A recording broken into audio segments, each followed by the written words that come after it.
সিনেমার শুরুতে আমরা একটা চোরকে দেখতে পাই যে রাতের অন্ধকারে একজনের বাড়িতে চুরি করছিল আর প্রথমবার 100 টাকার ওপরে ভাইরাল ম্যাক্সি থেকে কোনো সার্ভিস কিনবে। তো ডিসকাউন্ট অফার সবার আগে পেতে এখনই ভিজিট করো viralmaxi.com।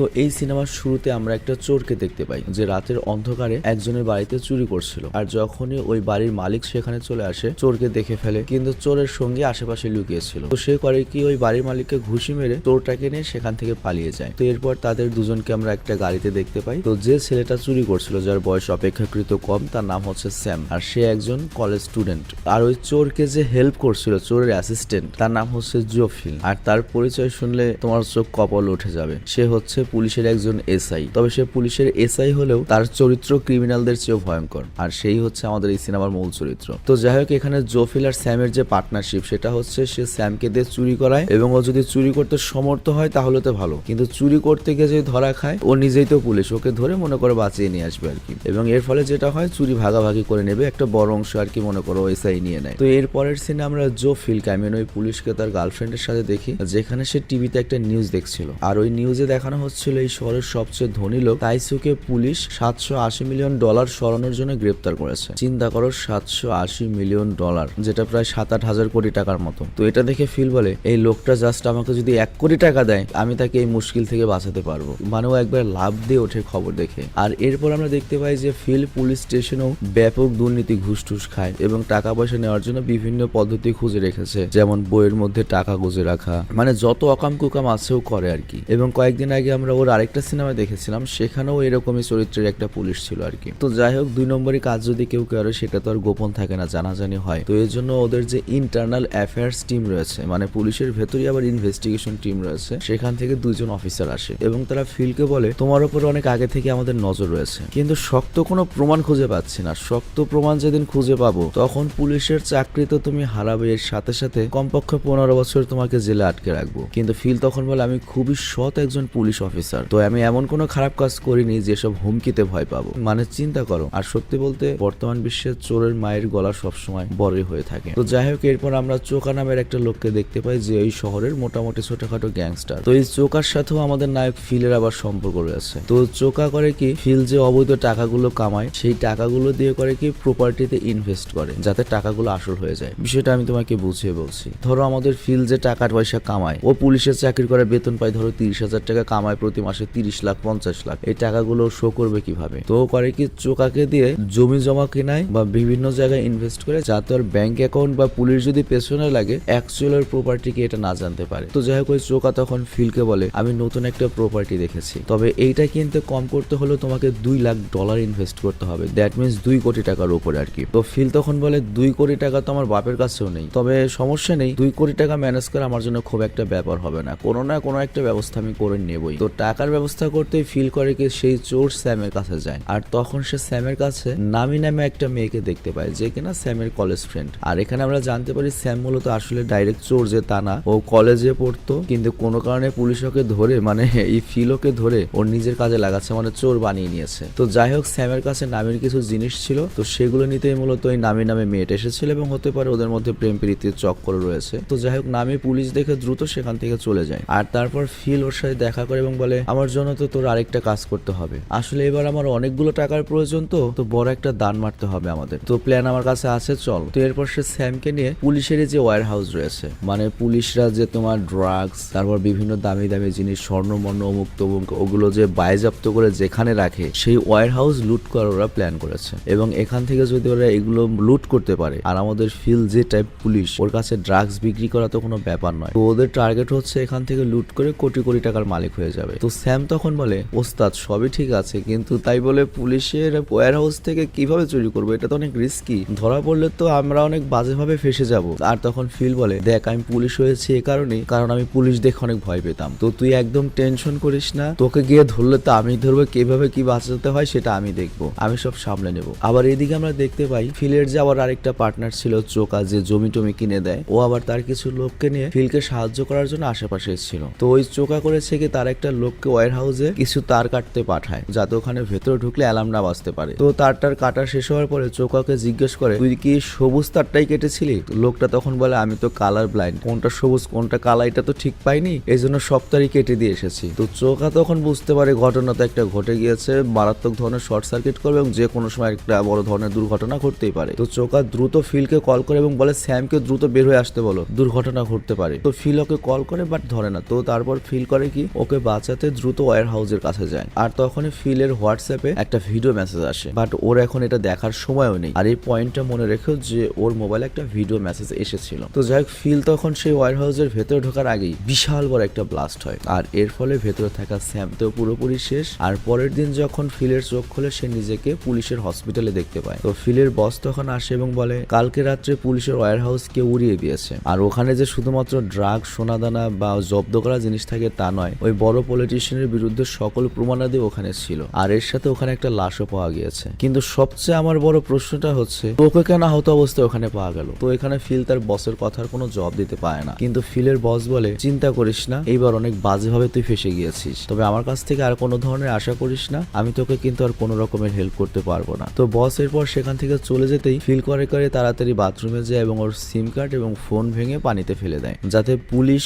ওর আর স্যামের কোনো কানেকশনই খুঁজে না পায়। আর এদিকে আমরা দেখি পুলিশ সেই পুড়ে যাওয়া ওয়্যার হাউসের তল্লাশি নিচ্ছে। তো এখানে পুলিশের টিমের সবচেয়ে বড় অফিসার প্রসিকিউটর জোকে দেখানো হয়। তো অ্যাকচুয়ালি দক্ষিণ কোরিয়াতে এই প্রসিকিউটরের পাওয়ারটা কি আমি আসলে বুঝি না। একবার মনে হয় বড় ধরনের কোনো উকিল, একবার মনে হয় হয়তো পুলিশের ডিআইজি বা ওই টাইপ কোনো কিছু। তো যাই হোক, তার কথা শুনে আমরা কনফার্ম হই যে সিনেমার শুরুতে আমরা যে রাজনীতিবিদটাকে দেখেছি, যার $780 মিলিয়ন উল্টাপাল্টা করার কারণে আর কি, সরকারি টাকা মারার কারণে জেল হতে চলেছে এবং মামলা চলছে, ওগুলো সকল প্রমাণ এখানেই রাখা ছিল এই ওয়্যার হাউসে। আর যেহেতু ওয়্যার হাউসের সাথে সাথে সেগুলো জ্বলে নষ্ট হয়ে গিয়েছে, এই কারণে প্রসিকিউটর অনেক রেগে গিয়েছে। আর এরপর আমরা জং নামের একটা লোককে দেখি, আর সে ছিল হচ্ছে ওই রাজনীতিবিদ তাইসুং এর যতগুলো গুন্ডা রয়েছে তার মধ্যে সবচেয়ে লিডার এবং ভয়ঙ্কর। তো জং পুলিশের নজর বাঁচিয়ে সে ওয়্যার হাউসে পুরো যাওয়া যে স্যাম, ওই স্যামের ফোনটাও নিয়ে নেয় এবং ওই ফোনটা ঠিক করে জানতে চায় যে মরার আগে ও কাদেরকে মেসেজ পাঠিয়েছে। তো বিষয়টা এখানে লক্ষ্য করো, রাজনীতিবিদের গুন্ডা কিভাবে জানলো যে স্যাম কাউকে হোয়াটসঅ্যাপে মেসেজ করেছে? এটাও কিন্তু আরেকটা একটা পয়েন্ট। তার মানে ওরাও কি এখানে উপস্থিত ছিল, বা এখানে আমরা যা মনে করছি ব্যাপারটা কি এরকম, নাকি আরো রহস্য রয়েছে? সেটা আরেকটু পরে আমরা জানতে পারবো। তবে মাঝখানে একটা কথা বলে আমি নিচ্ছি, আমার মারাত্মক অস্থির লাগছে, আমার কথা বলতে অনেক কষ্ট হচ্ছে, এই জন্য আমার ভয়েসটা অন্যরকম লাগতে পারে। আমি বারবার একটু একটু করে থেমে শ্বাস নিয়ে নিয়ে কথা বলছি, এডিট করে ভয়েসটা আসছে বলে হয়তো তোমরা বুঝতে পারছো না। তো যাই হোক, এদিকে ফিল এখন চিন্তায় রয়েছে যে আমি তো সেখানে শান্তি মতো চুরি করতে গিয়েছিলাম, কিন্তু হুট করে কিভাবে কি হয়ে গেল। আর তখনই স্যামের পোস্টমর্টমের নতুন একটা কথা সে জানতে পারে। তো ডক্টর মূলত স্যামের মাথায় আঘাতের চিহ্ন পেয়েছে। তো তারা বলে স্যামকে ওই আগুন বা বিস্ফোরণ হওয়ার আগেই কেউ মেরে ফেলেছিল, তার মানে ওই ওয়্যার হাউসে আগে থেকেই কেউ ছিল। তো এই কথা শুনে ফিল তো ঘাবড়ে যায় এবং পুলিশ স্যামের ঘরে গিয়ে তল্লাশি করার আগেই ফিল করে কি সেখানে গিয়ে স্যামের যত টাকা পয়সা ছিল বা যা যা ছিল সেগুলো চুরি করতে চলে যায়। কিন্তু সেখানে গিয়ে দেখে যে ফিলের টাকা পয়সা আগে কেউ সব নিয়ে গিয়েছে। আর তারপর এই বিল্ডিং এর সিসিটিভি ক্যামেরা থেকেও জানতে পারে যে স্যামের ঘর থেকে ওর যে কলেজ ফ্রেন্ড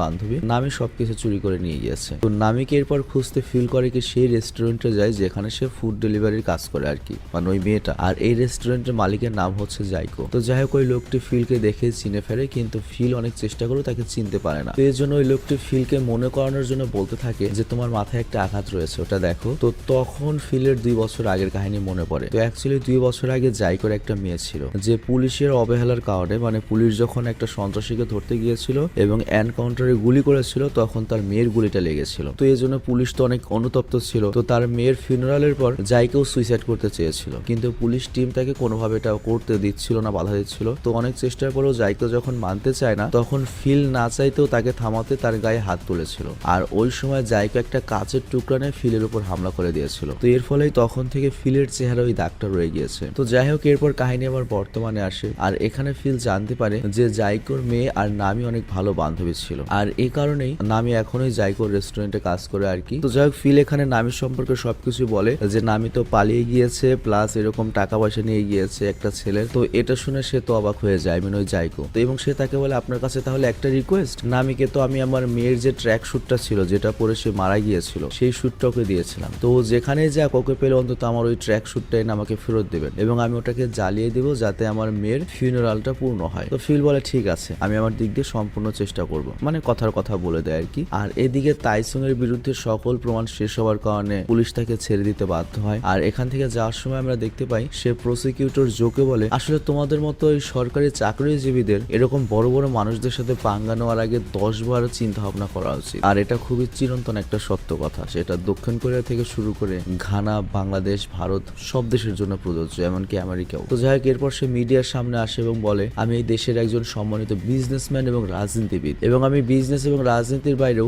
অনেক স্কুল কলেজ, অনেক এতিমখানা চালাচ্ছি যেখানে গরিব বাচ্চাদের স্কলারশিপ দিয়ে পড়ানো হচ্ছে। তো আমার উপর এরকম অভিযোগ যদি তোলা হয় তাহলে এটা আমার জন্য মান সম্মানের একটা ব্যাপার। তবে কোর্ট আমাকে নিঃশর্তভাবে মুক্তি দিয়েছে কারণ আমি নির্দোষ ছিলাম। তবে ভবিষ্যতে এরকম কিছু হলে আমি কাউকেও ছাড়বো না। তো যাই হোক, এরপর ওর যে চামচা রয়েছে, খাস চামচা মিস্টার জং, সে বলে, বস, ওয়ার হাউসে মারা যাওয়া যে ছেলেটা ছিল যার নাম স্যাম, ওর ফোনের ডাটা তো রিকভার করিয়ে ফেলেছি আর ওখান থেকে আমরা কিছু তথ্যও পেয়েছি। তো এখানে আমরা আসল রহস্যটা জানতে পারি। তো মূলত জংই তার লোকজন সহ ওই ওয়ার হাউসে ব্লাস্টটা করিয়েছিল যাতে সে তাদের বসকে বাঁচাতে পারে এবং সকল প্রমাণ লোপাট হয়ে যায়। কিন্তু দুর্ভাগ্যবশত ওরা যখন ব্লাস্ট করতে গিয়েছে, আমাদের স্যাম এবং ফিলও তখন ওই টাইমে চুরি করতে গিয়েছিল। তো স্যাম যখন ভেতরে চুরি করতে গিয়েছিল তখন স্যাম দেখতে পাচ্ছিল যে ওরা বোম প্ল্যানটা করছে। তো স্যাম করেছে কি, ভেতরে ওই ভিডিওটা করেছিল। তো তখনই ওরা স্যামকে ধরে ফেলে, কিন্তু তার আগে স্যাম করে কি তার ফোন থেকে 2টা ভিডিও মেসেজ পাঠিয়ে দেয়, 2জনকে পাঠিয়ে দেয়। কিন্তু তারপরেও তারা স্যামকে মেরে ফেলে। তবে ততক্ষণে ফোন থেকে মেসেজ পাঠিয়ে দিয়ে ফোনটাও লক করে দিয়েছিল, যার জন্য ওরা ডিলিট করতে পারেনি। আর তারপর তো ব্লাস্টই হয়, ঝামেলা শেষ। তো এই কথা শুনে তাইসুং বলে,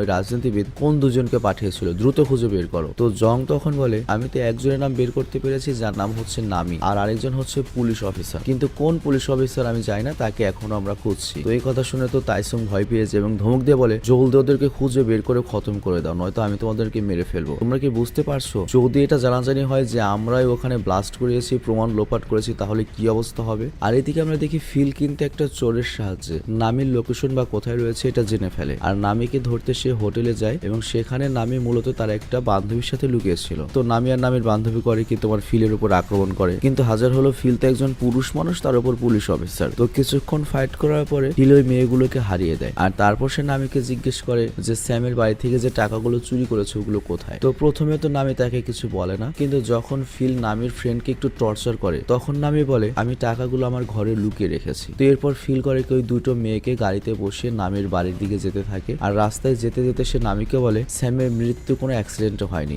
বরং তাকে ইচ্ছে করে মারা হয়েছে। আর তখন নামিও বলে, স্যাম মারা যাওয়ার একটু আগে আমার ফোনে একটা ভিডিও মেসেজ দিয়েছিল, তবে আমি ভয়ে আজ পর্যন্ত সেটা খুলে দেখিনি। কিন্তু ফিলের তখন মনে হয় মেয়েটি হয়তো ড্রামা করছে বা মিথ্যা কথা বলছে বাঁচতে, তো এই জন্য সে নামির কথায় মনোযোগ দেয় না এবং উল্টো ওকে মনে করে যে মার দেয়, যে বাড়তি মনোযোগ অন্যদিকে নিবি না। কিন্তু একটু পরে হুট করে নামি করে আবার ফিলকে আঘাত করা শুরু করে এবং আহত করে দেয়, এবং এই সুযোগ নিয়ে মেয়ে দুটো সেখান থেকে পালিয়ে যেতে সক্ষম হয়। আর এরপর যখন ফিল পুলিশ স্টেশনে যায় তখন সে দেখতে পায় ইন্টারনাল অ্যাফেয়ারের অফিসাররা আগে থেকে ওর জন্য অপেক্ষা করছে। আর তারা ফিলকে সেই ওয়ার হাউসের বাইরের সিসিটিভি ফুটেজ দেখিয়ে বলে, আমরা তোমার আর স্যামের কানেকশন সম্পর্কে জেনে গিয়েছি। তো তোমরা ওখানে চুরির উদ্দেশ্যে গিয়েছিলে এবং এই ব্লাস্টের পেছনে তোমাদেরই ভূমিকা রয়েছে। তো এবার তোমাকে আর কেউ বাঁচাতে পারবে না, শক্ত প্রমাণ হাতে পেয়ে গিয়েছি। কিন্তু তখনই সেখানে প্রসিকিউটর জো আসে এবং সে ইন্টারনাল অ্যাফেয়ার টিমকে বলে, দেখো দেখো দেখো, এই সাধারণ চুরির কেসের পেছনে আরো অনেক বড় একটা কেস রয়েছে। আগে সেই বিষয়ে ফিলের সাথে আমার একলা কিছু কথা বলতে হবে। আর সে ফিলকে বলে, দেখো, স্যাম মারা যাওয়ার আগে 2জনকে 2টা ভিডিও পাঠিয়েছিল, এর মধ্যে একটা হচ্ছে তুমি, আরেকটা হচ্ছে একটা মেয়ে। তো আমি চাই তুমি সেই ভিডিওটা আমাকে দিয়ে দাও। তোমরা কি একটা বিষয় লক্ষ্য করেছো, পুলিশ কি স্যামের মোবাইল পেয়েছিল? তাহলে পুলিশ কিভাবে জানলো যে স্যাম কাকে ভিডিও পাঠিয়েছে? এটা পয়েন্ট করে রেখো জায়গাটা আর কি। তো যাই হোক, প্রসিকিউটর যখন ভিডিওর সম্পর্কে কথা বলে যে 2জনকে ভিডিও পাঠিয়েছিল স্যাম মারা যাওয়ার আগে, তো ফিল তখন বুঝে যায় যে নামি তাহলে একটু আগে যে ভিডিও সম্পর্কে কথা বলেছিল ওটা তো সত্য। আর এর সাথে ফিল এটাও বুঝতে পারে যে আমাকেও তো ভিডিও পাঠিয়েছিল, কিন্তু আমি তো আমার ফোনকে খিসমে আব্দুল্লাহ করে দিয়েছি। তো ফিল তখন বলে, আমার ফোন তো আমি অনেক আগেই ভয় ধ্বংস করে ফেলেছি, আমার কাছে এই জন্য ভিডিওটা নেই, কিন্তু আমি ওই মেয়েটাকে খুঁজে বের করে দিতে পারবো এবং ফোনটা এনে দিতে পারবো যার কাছে ওই ভিডিওটা রয়েছে। কিন্তু এতে আমার লাভ, চিন্তা করো, পুলিশ তো পুলিশই, এখানে ওর লাভ এরকম সিচুয়েশনে। তো প্রসিকিউটর তখন বলে, দেখো, তাইসুং এর বিরুদ্ধে ওই ভিডিওটা আমাদের একমাত্র প্রমাণ। তো এর জন্য আমি চাই ওই মেয়ের ফোন তুমি যদি এনে দাও আমাকে, তাহলে আমি তোমাকে ইন্টারনাল অ্যাফেয়ারের ইন্টারোগেশন থেকে বা জিজ্ঞাসাবাদ থেকে বাঁচাতে পারি। তো ফিল করে কি প্রসিকিউটরের এই অফারটা পছন্দ করে এবং ডিলটা ডান হয়ে যায়। তো বুঝতেই পারছো আইনের ভেতরেও কত বেআইনি চলে আর কি। এরপর ফিল নামিকে খুঁজতে তার বাসায় যায়, কিন্তু নামি সেখানে ছিল না, মানে ওই মুহূর্তে ছিল না আর কি। তো নামি যেহেতু নেই, ও কারি কি টাকার কথা মনে পড়ো, নামির ঘরের ভেতর টাকা খুঁজতে থাকে। আবার নামিকে খুঁজতে খুঁজতে ওই যে টাইসুং, ওই রাজনীতিবিদের যে ডান হাত জং সেও চলে এসেছে এখানে। তো এখানে একজন তো আরেকজনকে চেনে না। তো জং তখন ফিলকে বলে আমি নামির টিচার, আমি আসলে কিছু পুরনো বই নেওয়ার জন্য এখানে এসেছি। আবার ফিলও বলে যে আমি নামির চাচাতো ভাই, এখানে একটা দরকারে এসেছি। কিন্তু কিছুক্ষণের মধ্যেই দুজনেই বুঝে যায় যে দুজনেই মিথ্যা কথা বলছে এবং দুজনেই একই উদ্দেশ্যের জন্য এসেছে। তো এরপর তাদের মধ্যে ফাইট শুরু হয়ে যায়। কিন্তু এখানে উল্লেখ্য ফিলের চেয়ে জং অনেক শক্তিশালী বেশি ছিল, কারণ ফিল কখনোই হাঁসের ডিম খেত না দুধ দিয়ে, কিন্তু জং প্রচুর পরিমাণে হাঁসের ডিম খেত দুধের মধ্যে ঢুকিয়ে। তো এই জন্য জংয়ের শক্তি বেশি আর কি। তো যাই হোক, এর জন্য ফিল সেরকম সেরে উঠতে পারেন এবং প্রচন্ড মার খায়, কিন্তু তখনই সেখানে নামি চলে আসে। তো এর জন্য ফিলকে ছেড়ে দিয়ে জং তখন নামিকে মার ধরতে শুরু করে এবং ওর ফোনটা ছিনিয়ে নেয়, মানে ফোনটাই তো দরকার। আর তারপর সে নামিকে চাকু দিয়ে একবারে চিরতরে যখন শেষ করতে যাচ্ছিল, তখনই করে কি ফিল পেছন থেকে জংকে ধরে বিল্ডিং থেকে নিচে পড়ে যায়। আর এরপর তারা কোনোভাবে দুইজন জংকে আহত করে এবং সেখান থেকে পালাতে সক্ষম হয়। তো বুদ্ধি করে নামি আবার করেছে কি পালানোর সময় ফোনটাও নিয়ে এসেছে, যে এই ফোনের পেছনে লেগে রয়েছে, তাহলে এই ভিডিওটা অবশ্যই অনেক দামি। তো ফিল তখন ওকে বলে তুমি তোমার ফোনটি এখনই আনলক করে আমাকে দাও। কিন্তু নামি তখন বলে আগে তোমাকে আমার জন্য একটা কাজ করতে হবে। তো এরপর নামি ফিলকে তার সাথে একটা অ্যাবর্শন সেন্টারে নিয়ে যায়, যেখানে আর কি মনে করো অবৈধ বাচ্চাগুলোকে অ্যাবর্শন করা হয়। তো অ্যাকচুয়ালি নামির বেস্ট ফ্রেন্ড একটা ঘটনা ঘটিয়েছে। সে মনে করো যে বয়ফ্রেন্ডকে বিশ্বাস করে রাশিয়া ইউক্রেন যুদ্ধ ঘটিয়ে মনে করো যে প্রেগনেন্ট হয়ে গিয়েছে। তো এর জন্য সে গোপনে অ্যাবর্শন করতে এসেছে, বাট একজন গার্ডিয়ানের প্রয়োজন হবে। তো এখানে আমাদের ফিল করে কি যেহেতু পুলিশ, সে নকল গার্ডিয়ান সেজে অ্যাবর্শনটা করিয়ে দেয়। আর ওই সময় ফিলের কাছে প্রসিকিউটর জোর কল আসে। তো ফিল তখন বলে বর্তমানে ওই মেয়েটি এবং ওই ফোনটি দুটোই আমার কাছে রয়েছে। তো প্রসিকিউটর তখন বলে দেখো ফোনটি বাদে ওই মেয়েটিকেও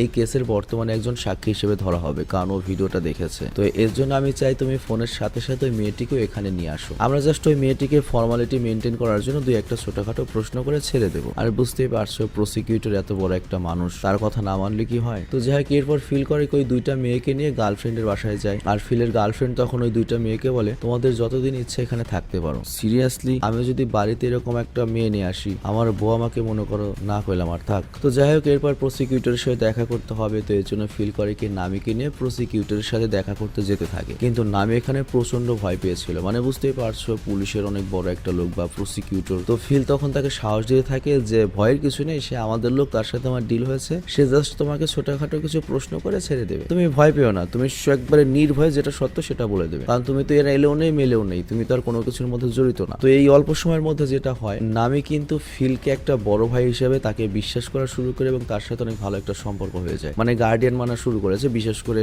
যখন ওর বান্ধবীকে ওই অ্যাবর্শনে সহায়তা করেছে তারপর থেকে। তো এই পয়েন্টটা কিন্তু খুবই গুরুত্বপূর্ণ যে ফিল আর নামির মধ্যে অনেক ভালো একটা মনে করো যে রিলেশন তৈরি হয়ে গিয়েছে এইটুক সময়ের মধ্যে। তবে প্রেমপ্রীতি না, বড় ভাই ছোট বোনের মতো। তো যাই হোক, কিছুক্ষণের মধ্যে ওরা প্রসিকিউটরের বলা জায়গায় পৌঁছে যায়। কিন্তু ওরা যখন ভেতরে যায় ওরা জানতে পারে যে এটা মূলত একটা ফাঁদ, মানে ব্যাপক একটা টুইস্ট আসে সিনেমার এই পর্যায়ে। অ্যাকচুয়ালি প্রসিকিউটর শুধুমাত্র একা না, ওই যে মেইন রাজনীতিবিদ যে মেইন ভিলেন, তার যে ডান হাত জং, তার লোকজন নিয়ে আগে থেকে এখানে ছিল। তো এর মানে হচ্ছে প্রসিকিউটর জো আগে থেকেই ওই রাজনীতিবিদ তাইসং এর জন্য কাজ করতো। তো এর জন্য আমি তোমাদের একটা পয়েন্ট বলেছিলাম যে স্যাম যে মারা গেল পুরে, মোবাইলটা কে পেয়েছিল? মোবাইলটা পেয়েছিল হচ্ছে ওই রাজনীতিবিদের যে খাস লোক সে, এবং ওরাই কিন্তু বলেছিল যে স্যাম মরার আগে দুইটা হোয়াটসঅ্যাপ মেসেজ পাঠিয়েছে। তো এই ব্যাপারটা প্রসিকিউটর জানবে কিভাবে? কারণ প্রসিকিউটর তো মোবাইলটা কখনো হাতে পায়নি। তো এর মানে হচ্ছে প্রসিকিউটর সরাসরি ওদের সাথে জড়িত। এই জিনিসটা আমি তোমাদের তখন ক্লু দিয়েছিলাম। তো যাই হোক, তখন জো ফিলকে বলে দেখো আসলে সত্যি কথা বলতে কি আমি তাইসং এর জন্যই প্রসিকিউটর হতে করেছি। আমাদের কাজই হচ্ছে বাইরের দুনিয়াতে একে অপরের পেছনে লেগে থাকবো, কিন্তু শেষমেশ তার দোষটা আমি পর্দা দিয়ে ঢেকে দেবো। তো তোমাদের দোষ এখানে দুটো। প্রথমত তোমরা চুরি করতে গিয়েছিলে ব্যাড টাইমে, তারপর আবার ভিডিও করেছো, ভিডিও করে সেটা আবার সেন্ড করেছো। তো এর জন্য তোমাদের এই ঝামেলায় পড়তেই হয়েছে। আর এই কথা বলে তারা করে কি নামের কাছ থেকে ফোনটা ছিনিয়ে নেয় এবং মনে করে ফিলকে অনেক মারে। মানে বুঝতেই পারছো ফিলকে কি আর জিন্দা ছাড়বে। তো যাই হোক, এরপর জং ওদেরকে মারতে মারতে বিল্ডিং এর ছাদে নিয়ে যায়। আর জং এর প্ল্যান হচ্ছে ওদেরকে বিল্ডিং থেকে নিচে ফেলে দেবে, যাতে পুলিশের মনে হয় যে ওরা সুইসাইড করেছে। কিন্তু ওদেরকে মারার আগে নামির অনেক ওরা ইনসাল্ট করে। আর নামিকে ইনসাল্ট করার কারণ হচ্ছে প্রথমত নামি গরিব, টুকটাক ছোটখাটো মনে করো প্রস্টিটিউশনের কাজ করে, পতিতাগিরি প্লাস হচ্ছে চুরি চামারি করে। তো এই কারণে ওকে অনেক লজ্জা দিয়ে অনেক জঘন্য জঘন্য কথা বলা হয়। আর এই কারণে ও ইমোশনাল হয়ে অপমান সহ্য করতে না পারে নিজেই সুইসাইড করে। মানে জংয়ের লোক তো ওকে এমনিতেও মেরে ফেলতো, তার আগে ও নিজে লাভ দিয়ে আত্মহত্যা করে ফেলে। তবে আত্মহত্যা করার সময় একভাবে ফিলের দিকে তাকিয়েছিল। তো এরপর তারা যখন ফিলকেও নিচে ফেলতে যাবে, বুঝতে হবে ফিল কিন্তু একটা পুলিশ অফিসার, মাথা ভরা বুদ্ধি। ফিল বলে তোমাদের কি মনে হয় যে আমি এখানে কোনো সিকিউরিটি ছাড়া এসেছি? আমি এখানে আসার আগে ভিডিওর একটা কপি আমার কম্পিউটারে সেভ করে রেখে এসেছি। তো দেখো কোনো ঝামেলার দরকার নাই, তোমরা আমাকে টাকা দাও, আমি আমার মুখ সারা জীবন বন্ধ রাখবো। এরকম কত দুই নম্বরই কাজ আমি পুলিশের চাকরি নেওয়ার পর থেকে করে এসেছি, এটা কোনো ব্যাপার হলো? তো জং তখন ফিলকে মারার চিন্তা বাদ দিয়ে দেয় আর বসের কাছে নিয়ে যায়। আর বস যখন এটা জানতে পারে তখন বস তাইসু বলে, ধুর মিয়া, আমি তো ভেবেছিলাম তুই একটা সৎ করা পুলিশ অফিসার দাবাঙের মতো, কিন্তু আমি তো দেখতে পাচ্ছি তুই একেবারে রাস্তার নেড়িকুত্তা। তো যাই হোক, এটা আগে জানলে তো এত খুনাখুনি হতো না, কাউকে মরতে হতো না। তো বল তোর কি দরকার? তো ফিল তখন বলে, আমার $1,00,000 হলেই হবে। তো ঠিক আছে, $1,00,000 ওকে দিয়ে দেওয়া হয় এবং বলে, এরপর যখন আসবি তুই কিন্তু তোর প্রমাণ সব সাথে নিয়ে আসবি, ঠিক আছে? আর ভবিষ্যতে যদি কোনো সমস্যা হয় তোর কিন্তু একবারে ল্যাটাভেটা করে দেবো। আর এর পাশাপাশি সে নামেরও অনেক ইনসাল্ট করে, যে ওই পতিতা মেয়ের সাথে তোর মতো পুলিশ অফিসারের সম্পর্ক থাকবে কেন? ওগুলো তো সমাজের জন্য কলঙ্ক। আর আমার কাছে তো ওই মেয়ের প্রাণের দামে $1 ছিল না, কিন্তু তুই পুলিশ মানুষ, তোদের হাকে ডাকে লাগবে, ঠিক আছে? তুই $1,00,000 নিয়ে যা, কিন্তু ভুলেও কিন্তু আর কোনো কথা বলিস না, সাবধান। তো ফিল এখানে এত বেশি ভয় পেয়েছিল যে কিছুই বলতে পারে না, জাস্ট জীবন বাঁচিয়ে চুপচাপ টাকা নিয়ে বাসায় চলে আসে। কিন্তু বাসায় আসার পরে ওর কাছে তো এখন টাকা আছে $1 কোটি। ওর এখন আরেকটা সুবিধা হচ্ছে, ও এখন ওই রাজনীতিবিদের লোক হয়ে গিয়েছে। ও এখন যত আকাম কুকাম করুক প্রসিকিউটররাই বাঁচিয়ে নেবে, ইন্টারনাল অ্যাফেয়ার্সরাও কিছু করতে পারবে না, মানে অনেক পাওয়ার হয়ে গিয়েছে। কিন্তু কিছুক্ষণের জন্য হলো নামিকেও বোন মনে করে ফেলেছিল। তো নামির মৃত্যুতে অনেক বেশি একটা শকে চলে যায়, আরো না পারছে এই বিষয়টা কারোর সাথে শেয়ার করতে, না পারছে এটা নিয়ে কিছু করতে। তো মনে মনেও প্রচন্ড যন্ত্রণা করতে থাকে। কিন্তু এরই মধ্যে নামির বান্ধবীর কাছ থেকে ও দেখতে পায় যে নামির যে খালি খারাপ গুণ ছিল তা না, নামি হয়তো 2-1 প্রস্টিটিউশন করেছে, টাকা চুরি করেছে, কিন্তু ও করেছে কি, অনেক গরিব গরিব যে বাচ্চা রয়েছে তাদেরকে অনেক হেল্প করতো, মানে ওর মন মানসিকতা অনেক ভালো ছিল। তো এটা জানার পরে তো ওর গিল্টি আরো বাড়তে থাকে এবং ও ভাবতে থাকে যে ও শুধুমাত্র আমাকে বিশ্বাস করে সেখানে গিয়েছিল। এবং ওই চেহারাটা ওর বারবার মনে পড়ে যখন কাঁদো কাঁদো চোখে নামি প্রসিকিউটরদের সাথে দেখা করার আগে ফিলের দিকে তাকিয়েছিল, যে সত্যি তো কোনো সমস্যা হবে না তো? তো ফিলের তখন মনে হয় যে আমার জন্যই ও মারা গিয়েছে, আমার কথা শুনেও যদি সেখানে না যেত ও আজকে বেঁচে থাকতো। তো এই জন্য ফিল নিজেকে ঘৃণা করতে শুরু করে এবং ও ঠিক করে নেয় নামির মৃত্যুর প্রতিশোধ আমি নেবই, যদি এর প্রয়োজন আমার নিজের জীবন যায় যাবে। তো পরদিনই ও করে কি সবকিছু রেডি করে এবং যাওয়ার আগে গার্লফ্রেন্ডকেও প্রপোজ করে এবং বলে, আমি যদি সেখান থেকে বেঁচে ফিরে আসতে পারি তাহলে কিন্তু এই মাসে আমরা দুজন বিয়ে করব। তো গার্লফ্রেন্ড তখন বলে, হঠাৎ করে তোমার কি হলো? তো যাই হোক, এরপর আমরা দেখতে পাই ও করে কি সরাসরি সেই রাজনীতিবিদ তাইসুর অফিসে যায় এবং তাইসুকে তো আজকে ওর ওই প্রমাণাদি সব দিতে হবে। তো তাইসু মূলত মনে করো রাজনীতিবিদ, একজন বড় বিজনেসম্যান এবং তার আজকে বিশাল একটা অনুষ্ঠান রয়েছে। তো তাইসু আজকে কিছু বাচ্চাকে স্কলারশিপ দেবে। তো ফিল গিয়ে তখন জংকে বলে, এই ইভেন্ট শেষ হওয়ার পরে আমি একটু তাইসুং বসের সাথে নিজে দেখা করতে চাই এবং আমি নিজের হাতে তাকে সব প্রমাণ দিতে চাই। তো জং তখন ওকে ওয়েটিং রুমে অপেক্ষা করতে বলে। ওয়াশরুমে গিয়ে ওর হাতে যে প্লাস্টারটা রয়েছে, কারণ তোমরা দেখো অ্যাকচুয়ালি কালকে পর্যন্ত কিন্তু আমরা ওর হাতে কোনো প্লাস্টার দেখিনি, বাট আজকে প্লাস্টার ছিল, সেই প্লাস্টারটা খুলে ফেলে এবং আমরা দেখতে পাই প্লাস্টারের ভেতরে হোমমেড একটা বন্দুক রয়েছে, মানে প্লাস্টিকের বন্দুক রয়েছে। নর্মালি তুমি যখন বন্দুক নিয়ে যাবে সেটা মেটাল হওয়ার কারণে মেটাল ডিটেক্টরে ধরা পড়ে, কিন্তু এই প্লাস্টিকের বন্দুক হওয়ার কারণে এটা ধরা পড়েনি। তো যাই হোক, সে পার্ট টু পার্ট এক জায়গায় করে বন্দুকটা বানায়, কিন্তু সে অনেক চালাকি করে বুলেটও লুকিয়ে এনেছিল। কিন্তু এখানে আমার সবচেয়ে বড় প্রশ্ন, বুলেট কিভাবে 2 নম্বরই করে আনা পসিবল? এটা কোনো লজিকে আসে না। তবে তারপরেও হ্যাঁ, অনেক সময় অনেক কিছু করা যায়, ওই মেশিনে ধরা পড়ে না। আমি বাই এয়ারে অনেকবার যাতায়াত করেছি, যেমন গ্যাস লাইট, ভ্যাপ, অমুক তমুক, এগুলো আসলে একবার ধরা পড়ে, একবার ধরা পড়ে না। এটা এয়ারপোর্ট বুঝে বা তোমার ওই মেটাল ডিটেক্টর বুঝে আর কি। তো যাই হোক, ও সেগুলো লোড করে তাইসুংকে মারার জন্য যখন ওয়াশরুম থেকে বের হবে তখন বেরোতে বেরোতেও করে কি, ওর যে বাকি পুলিশ অফিসার রয়েছে ওদেরকে কল করে এখানে আসতে বলে। কিন্তু ফিল যখন ওয়াশরুম থেকে বের হওয়ার জন্য দরজা খোলে তার আগেই দেখে জঙ্গল লোকজন নিয়ে দরজার কাছে অপেক্ষা করছে, আর ওরা করে কি ফিলকে ডাইরেক্ট মারা শুরু করে দেয় এবং বন্দুকটা ছিনিয়ে নেয়। আর জং তখন বলে, এই বলো তুই কি বুঝোস না, এটা একটা সিরিয়াস ফ্যাকাল্টি, এই বাথরুমের মধ্যেও সিসি ক্যামেরা লাগানো রয়েছে আমাদের, তো এই জন্য আমরা তোকে আগেই বন্দুক বানাতে দেখে ফেলেছি। তো এরপর জঙ্গের লোকের ওকে একবারে মেরে ফেলার জন্য বাথটাবে ডুবিয়ে দেয় হাত বেঁধে। কিন্তু ওই লোকজন চলে যাওয়ার পরে ফিল কোনোভাবে শুধুমাত্র পরিচালকের দয় সেখান থেকে বেঁচে ওঠে। আর তারপর সে কৌশলে এক এক করে, মানে একবারে হামলা দিয়ে না, একটা একটা করে করে কি তাইসুংয়ের সকল লোকজনদেরকে মারতে থাকে এবং এখানের মারামারি দীর্ঘক্ষণ ধরে হয়। এবং বুঝতেই পারছো মারামারি কি এক্সপ্লেন করবো আমি। তো আমি এখান থেকে কথা বলছি আর এডিটর সাহেবকে রিকোয়েস্ট করবো যতখানি মারামারি কভার করা যায় আপনি এই কথার সুযোগ কতখানি মারামারি দেখিয়ে দিন আর কি, যাতে সবাই বুঝতে পারে যে কেমন স্টাইলে মারামারি ছিল। দক্ষিণ কোরিয়ার অ্যাকশন কিন্তু একেবারে রিয়েলিস্টিক হয় আর কি। তো যাই হোক, মারামারি করার পরে ফাইনালি যে লিডার রয়েছে জং, তার সাথে ফাইট শুরু হয়। আর ওই ফাইট করার এক পর্যায়ে ফিলের বন্দুকটা আবারও ফিলের কাছে চলে আসে, আর তারপর ফিল গুলি করে জং এর কাহিনী মনে করে যে একেবারে শেষ করে দেয়। আর তখনই ফিল সেই রুমটা খুঁজে পায় যেখানে তাইসুং এর সকল টাকাগুলো রয়েছে, আর এটাই সেই $780 মিলিয়ন যে টাকা নিয়ে আর কি ঝামেলা চলছে সরকারের সাথে। তো যাই হোক, ফিল তখন করে কি সে অবস্থায় স্টেজের কাছে যায় যেখানে তাইসুং স্টুডেন্টদের সামনে বড় বড় জ্ঞানের কথা বলছিল, নীতির কথা বলছিল। তো সাইড থেকে হঠাৎ ফিলকে দেখে তাইসুং তো অনেক ভয় পেয়ে যায় এবং ফিল করে কি ডাইরেক্ট স্টেজে ঢুকে যায়। আর তখন মনে করো তাইসুং এর যে বডিগার্ড, ফিলের পুলিশ সঙ্গীরা সবাই ওকে থামতে বলে, বাট ফিল কারো কথা শুনে না। সোজা তাইসুং এর কাছে গিয়ে মাথায় বন্দুক ধরে এবং বলে, তোর মতো মানুষজনই আমাদের এই সমাজের আসল কলঙ্ক। নামির জান তোর চেয়ে দামি ছিল, আর তোর মতো কীটপতঙ্গ ওর প্রাণের দাম জানবে না। আর এটা বলে সে ট্রিগার চালিয়ে তাইসুংকে শুট করে দেয় এবং তাইসুং অন দ্য স্পট মারা যায়। আর এখানে ফিলকেও পুলিশে গুলি করে, বাট গুলিটা ফিলের আর কি কাঁধে লাগে। মানে বুঝতেই পারছো পুলিশে তো একটা টান থাকবেই, সাইডে গুলি করেছে। তো এর কিছুদিন পরের দৃশ্য আমরা দেখতে পাই, যেখানে আমরা দেখতে পাই পুলিশ কিন্তু প্রসিকিউটর জোকেও এবং এর সাথে তাইসুং এর কেসের সাথে জড়িত সবাইকেই গ্রেপ্তার করে ফেলেছে, কারণ ওই 780 মিলিয়ন টাকা তাইসুং এর ডেরা থেকে উদ্ধার হয়েছে। এবং এর সাথে ওই ভিডিওটাও তো তোমার ফিলের কাছে রয়েছে, যে পুলিশের ওই ওয়্যার হাউস তো ওরাই উড়িয়ে দিয়েছে। তো এখানে কেস হয়েছে হচ্ছে দুটো, একটা হচ্ছে তাইসুং এবং প্রসিকিউটর জোর বিরুদ্ধে, যেটা হচ্ছে 780 মিলিয়ন ডলারের কেস, প্লাস তোমার পুলিশের যে তোমার ওয়্যার হাউস সেটা উড়িয়ে দেওয়ার কেস, এর সাথে প্রমাণ লোপাটের কেস। আর এই কেসের রাজসাক্ষী হচ্ছে ফিল, মানে আমাদের ওই পুলিশ অফিসার নায়ক। আবার ফিলের বিরুদ্ধে কেস হয়েছে, সে তাইসুংকে মেরেছে একেবারে জনসম্মুখে লাইভে এবং আরো বেশ কয়েকজনকে হত্যা করেছে। তো ওইটার বিবাদী আবার মনে করো যে পুলিশ নিজেই। তো এখানে দুই পক্ষই মোটামুটি ভালোই শাস্তি পাবে আর কি। তো যাই হোক, ফিল যেহেতু এখন পুলিশ কাস্টডিতে রয়েছে, তো এই জন্য নামির যে বেস্ট ফ্রেন্ড, যে আর কি কয়েকদিন আগে অ্যাবর্শন করালো, আর এর সাথে ওর বাবা মাও নেই, এই কারণে ও বর্তমানে ফিলের গার্লফ্রেন্ডের সাথে থাকে। আর এখানে একটা বিষয় উল্লেখ্য, ফিল জীবনে